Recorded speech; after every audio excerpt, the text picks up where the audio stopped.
Hey guys, welcome back to the channel. If you've been following the channel, you may have heard me say that I suffer from a condition called Gerd. I will list the definition on the screen. Simply put, I have digestive issues. I have been struggling with this for a few years. I saw a specialist. They suggested daily walks and to change my diet.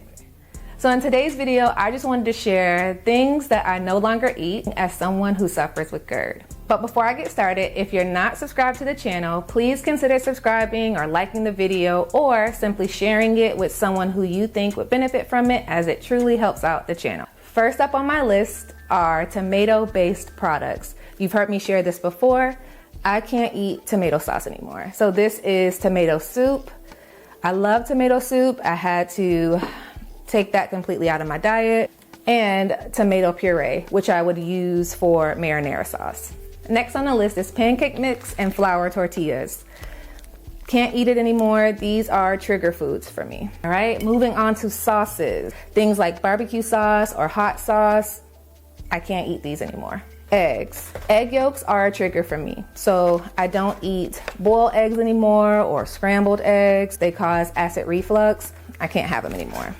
Pasta is an immediate trigger. I was actually eating Alfredo the first time I started experiencing dysphagia. It was very, very scary. So I've pretty much removed pasta out of my diet. Okay, rice. This is rice-a-roni. It's not that great anyway, but I can't digest it anymore. Next up is chocolate and processed snacks. Chocolate is an immediate trigger for me. I cannot eat it. It gives me severe acid reflux. It makes my stomach hurt. I've had to completely remove chocolate from my diet. Same thing with processed snacks like Rice Krispie treats or potato chips. I just can't eat it anymore. Last on the list is coffee. Anyone who knows me knows that I love coffee. And unfortunately, we have to part ways. I actually do pretty good. I can go weeks without having it and then I fall off the wagon. I do notice that I feel better overall when I remove it from my diet. Once I introduce coffee back in, it takes a couple days and then I start to get, I would describe it as a lump in my throat. This also causes the symptoms of dysphagia, where I start to have difficulty swallowing. As much as I love it, I have to let it go. All right, you guys, that's it for today's video. I just wanted to touch base with you guys and share some of the things that I have had to omit out of my diet as someone who suffers with Gerd.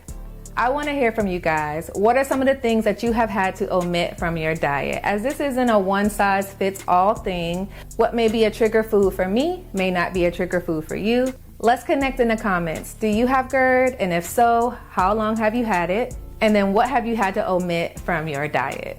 And then if you enjoyed this video, go ahead and check out this playlist right here. If you like what you saw in the video, please be sure to like, comment, and subscribe. And don't forget, there's multiple ways to connect with me. As I mentioned before, we can connect in the comments, or you can head over to the community tab where I share behind the scenes photos and what's coming up next on the channel. Or you could also email me at janaiskitchen@gmail.com. And stay tuned. I plan to post an updated video on what I'm eating as someone who suffers with Gerd. Bye.